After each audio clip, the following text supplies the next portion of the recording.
have asked the question before the camera started rolling, but I just found out he a baby dolphin, y'all. Yes, Go sir. Whitney Young. Yes, sir. All right, so Nova Zaii.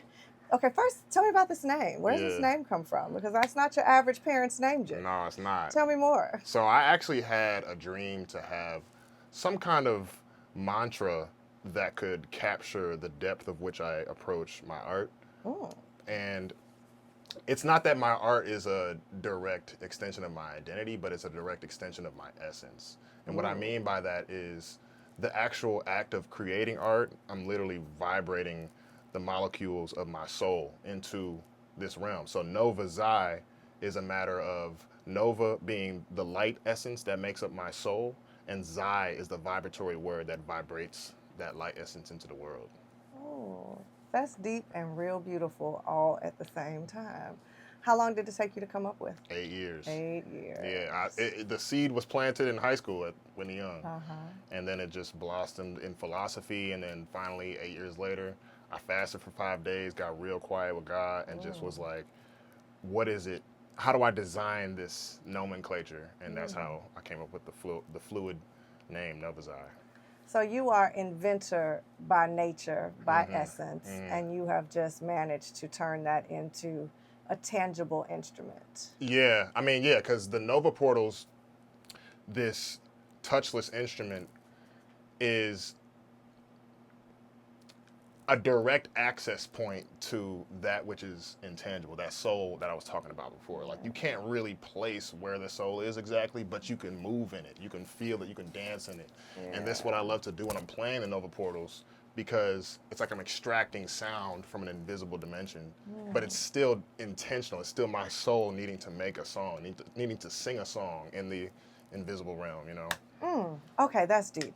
So musically, who is your inspiration? It's Black History Month, of course, right? Yeah. And so in order to be in a place where music is in your soul, it had to get in there. Right. So who are your musical influences? It's funny you asked this, because I've really been reflecting on some crucial experiences I had awakening to the power of music by way of Miles Davis, specifically his 70s era when he bridged traditional jazz with psychedelic rock at the time. Okay. And his use of effects, and also just like the expansiveness of that sound is just, it's huge to me. But then also in that same era, you have Jimi Hendrix that's really creating this extremely potent relationship with his guitar that he then became known by.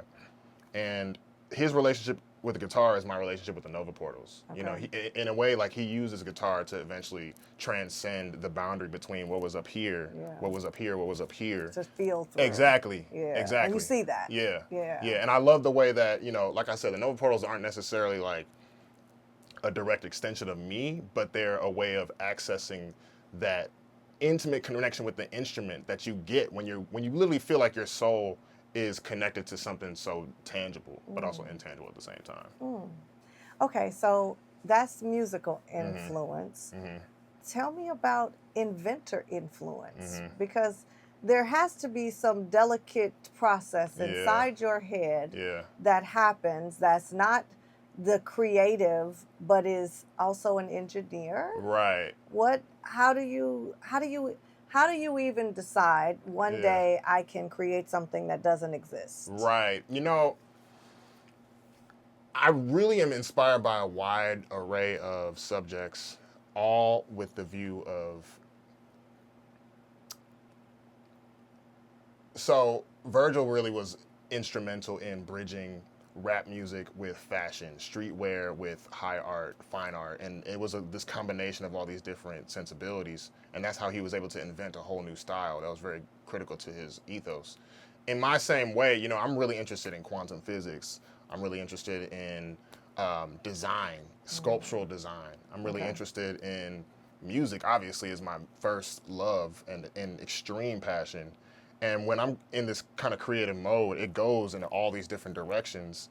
And over the years, I've learned how to harness all those different interests at one time, exactly. Because even this is like dance, you know? And so there's so many different dimensions to the soul being. and ways that it could be expressed, that once they start to fuse and combine, just like a star, because a star is a literally fusion of all these different nuclear, they're like a bunch of different nuclear explosions happening at the same time. Got it. And that's what generates the light force that we then can witness for billions of years, you know? And so in that same way, I kind of need all these different molecules, if you will, of creation in order to create that nuclear explosion that is Nova Zaii. So in creating originally, you were tasked with this as a school assignment. Tell me more about that. Yeah, so I came into my performing arts technology degree as a freshman, sophomore, really imagining some way of extending the range of expression with the drum set. Okay. I wanted to augment this acoustic instrument with something that could harness the space in between the top of my hand, the top of the stick, when it's up in the air, getting ready to strike, and then eventually striking. So all this is information that could be accessed. And so that was the impetus. And then Pamela Z, who is actually an incredible artist, who also has this kind of relationship where she uses technology in such an expansive way. And she had this touchless box. She came through the school while I was actually in the class that I had to create an instrument out of sensors. And she came and did a performance and master class and everything. And it just contributed to this sense of like, oh yeah, like that's one version of it. Let me do what I'm kind of thinking of in my own orientation and with my own type of canon, so to speak, you know, like a language of invisible music. So there's this whole lineage of invisible. Actually, the Nova portals were patented exactly 100 years after the theremin, which was the first, you know, instrument that was touchless in this same type of fashion. So really, well, tell me more about that because I don't know that. Yeah, so it was this Russian inventor who invented. I'm pretty sure he's Russian. This instrument called a theremin. It has two antennas that one is you know, y-axis and one is x-axis, and you can wave your hand and play melodies. Clara Rockmore is another fabulous musician who really became iconic with that instrument. But you know, this is definitely like a grandchild of that instrument in the way that, you know, this in type of engagement isn't brand new. This configuration is, and the type of way that I'm segmenting the distant trajectory, that's new, but it comes from a lineage of inspiration. Okay, I feel like right now is the time where you need to show us exactly what this does. Yeah. Because I'm sure that my viewers are like, this sounds next level, very smart, but I don't get it. Yeah. So I'm gonna get out of the way and see what you do, and then let's come back and talk about it some more. Of course. Okay. Definitely. Perfect. This is the Nova Portals. It's an instrument that I designed specifically to look like a satellite, and I placed a distance sensor in there so that it can sense the distance of my hand.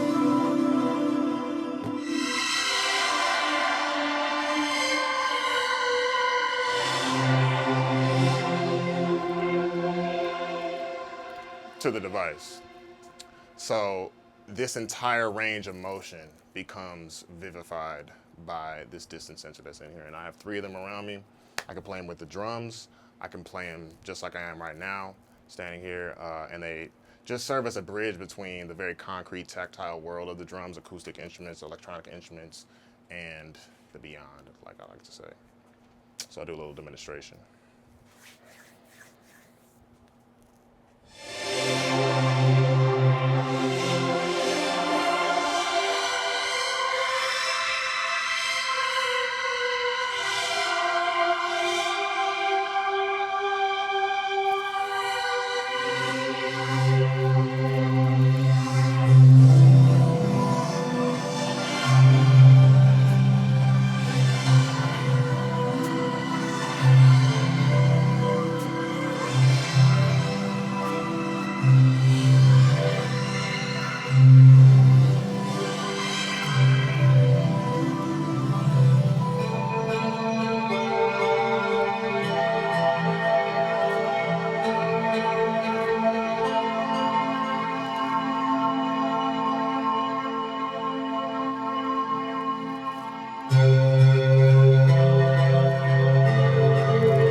audience of the Defender? Like, how should I be catering my answers? Would you Oh, say? well, that's a great question. No catering because Okay. the audience is everybody. Okay. Right? Yeah. So Cool. Cool. the Chicago Defender is 120 years So old. yeah. Right. Right. And so traditionally it was a written paper, and many years ago it was the only source for black people to tell their story. So it's the for us, by us newspaper. So deep, man. Right? So deep. And so at a time where the Chicago Sun-Times and the Chicago Tribune never featured our stories, there was the Chicago Defender. Oh my gosh. So your grandparents, and maybe even, you know, a generation beyond, since you're so young, were the people that really like coveted this newspaper because it was the only place. And in a lot of black households, it was the only newspaper they allowed on the table. Really? Because it was our stories. That's and very so deep. that's where the history of our people has been held and told. And this interview is called Voices of Influence. And my theory is that though the history of where we come from is very important, this is history in the making. Right. And it's important that the traditional Defender audience, which might be a little older, learn and see that young people are doing amazing things. Beautiful, To pick up on what came from our history and how you then bring it forward. So this is so deep. This is epic. Yeah, and you know, I was thinking about this because even when I was hearing about the name or thinking about the name, the Defender, right now too, especially.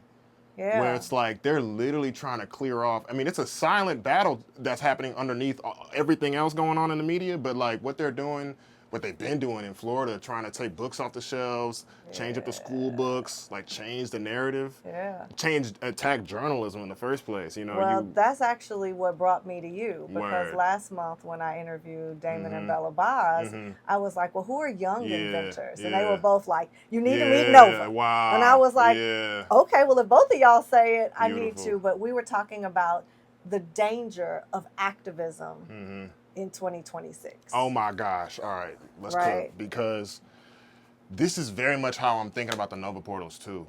Because recently I was thinking about how do we defend ourselves, especially as this administration is looking to agitate violence, like they literally are. And I was thinking, well, honestly, the commitment that I've had to this instrument as a tool of consciousness uplifting, vibration raising, access to a penetrating, not just any kind of sound just for the sake of sound, but something that is literally meant to penetrate the soul and penetrate the awareness. Like that ends up becoming a weapon of sorts. And so I'm like, this is my weapon of choice to protect, to uplift, and also to just embrace what it feels like to be threatless. Because if we only think about our identities from this place of like we need to only defend or only protect ourselves, then we miss being. Yeah, we miss exactly. Being. Ooh, I love that word. And so this is something else that I'm gonna have to clip up this piece that Damon talked about last time because he said the adult human is the only one that does not use their body to express joy. Wow. And so when I'm watching you do your thing, right? Where else in the world is the body moving like this? Where else is a black man doing these kinds of things, let alone to produce sound, but just in general, right? We don't. But he gave examples, you know, babies, dogs, horses, out of joy, stand on their back feet and, you know, but not just black people, but adult humans, period, don't. But black people even more. Now we come from a dancing and all of that kind of people, but now things are so over sexualized that's real. that we don't, you know, we teach our girls, don't do that. You know, no, don't. But we come from twerking was tribal at a point. Of course. Right? Yeah. So there's so much rich history that we have to carry forward. Right. And our people are not a written people. Our people are an auditory people. Wow, that's deep. So our stories of generation to generation are told. Right. And if we don't do more of this recording of them, they could hide all the secrets in them books. And our people not going to get them. Because we have secrets that are drummed. You know? Right. We actually drum them. Right. Or I was even thinking about how sound, before there was property, before there was before there was ownership, sound was just something that we had this kind of communal experience of, and it was a repository for all of our stories, for all of our pain, our emotions, whatever. Yes, Before we could say, this is mine, this survived. is yours, this is how we, like, it was decentralized. Yep. So how do we maintain that seed of integrity as a way of expressing being, like you said, threatless being in today's age where everything's commodified? You know, music itself is struggling to survive in this industry of buying and selling, you know, but nevertheless still holds its power. It still holds its potency to transform. And that's why there's always room for the independent, right? There's always room for the person who says, I'm just going to take my music to the people. Right. I don't need the label. I don't need the company. I got YouTube or I got the internet. Yeah. And to be able to create whatever you want, and technology is really, I think that is the future of music. So, okay, so you blew my mind and probably the rest of the viewers with all that you just did. Okay. The shape and the variety of sounds and the boards is all clearly a combination of things required to make it work. But from a not so scientific, but break that down for me. How it's even possible? Yeah, so this is very much a part of what I was talking about earlier called the canon. Okay. What does it mean? Like, you invented this instrument that doesn't require touch to make sound, but now you got to make, like, the piano has the black keys and the white keys. Someone had to come up with a system of language, a familiarity with this relationship with the instrument and the relationship between the notes. Right. Why they're designed that way, you know. That's intuitive, but also something that you have to learn and cultivate and practice with. So there's one layer that's the hardware and the lighting design and because the lights then do a whole nother show. Exactly. So that's a whole nother level to it. Right. Like, I was thinking, I'm sitting here and I'm listening and I'm thinking like sound bath, but music, but Precisely. yeah. Exactly. I actually do sound baths too. That's something I love to do with these because it just fills the That's what it floods feels the room. like. Right. Yeah. I did 2 last year where people were just sprawled out and just I evaporating host into the one ether. of those this Yeah, summer. So please. mark my words, we'll I'm do saying. that. What's the future of it? Where do you take it? Where does it go? How do you turn it into something new? Exactly. I mean, what's been so powerful over the years is that for a while this was very much a personal project. It was a personal extension. I was, you know, very much just spending a lot of time tweaking the design and working with people one-on-one. But now I have a team of engineers. I'm very thankful, you know, that's actually global. And so we're developing the tech to be that much more expressive, new lighting, animations, you know, new ways of interpreting, like I said, that language that, okay, when I know my hand is here, I'm playing a melody and I can hear it in my head before I go to reach. And I know that when my hand is in this position, it's going to play this note. That's just mind blowing, yeah, really. Creating meaning out of it, So a lot of that is just continuing to develop the expressive rigor of it and integrate it more into my production flow and my shows. Okay. And so do you record music and put out songs? Exactly, yeah. So I'm working on an album right now. Okay. Working on my first solo album because I've been in the band, the Juju Exchange. We've been making records past 9 years. Okay. And I'm really pushing this solo project. Okay. Yeah, it's like it feels like a new burgeoning of expansion for these to really sing as like a lead singer in a way. So. Oh, that's next level. Okay. That's the goal. I mean, I want to be able to sing and have you connect with it. Yeah. With this gesture and like know what the gesture to musical relationship is in the same way that you could just tell what a singer's doing. Yeah. I want it to feel that intuitive. Have you taught others how to use your portals? Yeah. Okay. So honestly, I really like using this with students, with kids.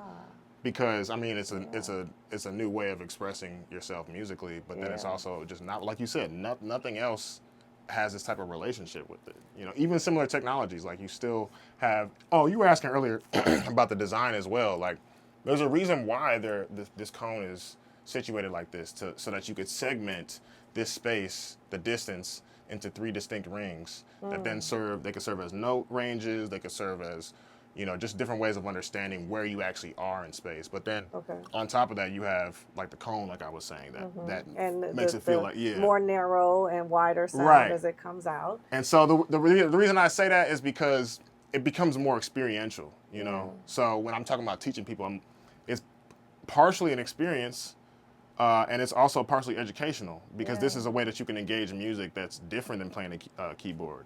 Yeah. So if we were to fast forward 10 years from now, with technology advancing as quickly as it is, where do you see Nova Portals in the world? Oh my goodness. Okay, so I'm getting better at not just exploding all my ideas, because literally, I don't tell want you, your secrets, I but I walk just wanna around and my know. brain is just exploding with like the glory of what I'm building. Like, this is literally merely the first several steps, but like, I want to make giant Nova Portals. We could start there. I want to make giant Nova Portals. I want it to feel like your entire body can be, like I said, dissolved into this distance domain that registers your movement. And also, you know, technologies are being built right now to monitor and surveil citizens, and so AI and these systems that are honestly built with not the same integrity that I'm building these out of love and out of a sense of care for somebody that wants to participate in it. Like, I want to use that level of machine learning. It doesn't always have to actually be AI either. But the point is, I want to advance how your gait, like the way that you move, the way that your specific person interacts with this device can generate your own song. Do you see them in people's homes? I see them in people's cribs. I see them in airports. I see them in all kinds of experiential spaces that can really be used for meditative transcendence. That's so deep. As a kid, what was your invention that started you to believe that you could invent? Because I got to believe that as a kid, you had some version of something in you that you created. That's a good question, because I kind of feel like earlier when you were asking about invention too, I'm thinking about just the tradition of Black invention in general, the way that we just use technology for purposes that it wasn't necessarily intended for, and how that expands even with instruments that people are familiar with, like instruments that have existed before. There's still a sense of invention when it comes to, I'm gonna do something completely new with this that no one's ever thought of before or haven't put in this kind of combination. So I feel like I was just always kind of flowing with what made sound. Like, my mouth was always beatboxing, and I was just kind of always hearing music in my dreams, or you know, just walking around. And I feel like because I was so interested, like I said earlier, in so many different categories of expression, that led to this generative sense of, I don't need to be limited by just the drums. I don't need to be limited by anything. I can really expand as much as I need to. So I want to just mark this moment. It is February, Black History Month 2026. I want to follow the journey, and I want to see where this goes. And as Nova Portals grow and expand, I want to keep telling your story, because I just am so intrigued by how we can take something from the mind and produce and create that which turns into art. But this is so tangible that we could see it going places. We could see other people using it. We could see students learning from it. And I don't know that we've seen anything so different in a lot of years. So what you have done is very impressive. Wow. And now I know why Bella and Damon said I needed to meet you. That's what's and I'm super proud. Thank you so much. I'm super proud. Thank you. Because how many people have an idea that lives in their heart and never bring it to life? And so for you to take the risk, the time, I know the financial investment. Absolutely. I know somebody's told you were crazy and that you shouldn't do this. I know that has happened. Including myself. Including me. But for all of that to happen and you get here to be able to do this, well, play us out a little bit. I'm going to get out the way. You play us out just a little bit. Shoot, I kind of want to leave off where I was before. But thank you so much for this experience and just getting to tell my story and talk about my philosophy, my principles behind this. Like, this is very much what I think about every day, all day. I'd be exploding with philosophy of ideas, and it just feels so great to have a place to express that. So I appreciate you. Well, we're going to tell more of the world. Yeah. And so share this, like this, send this to as many people, because this is history in the making. Wow, beautiful. Take it away. That was in tune too.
Oh, I'm booking the sound bath.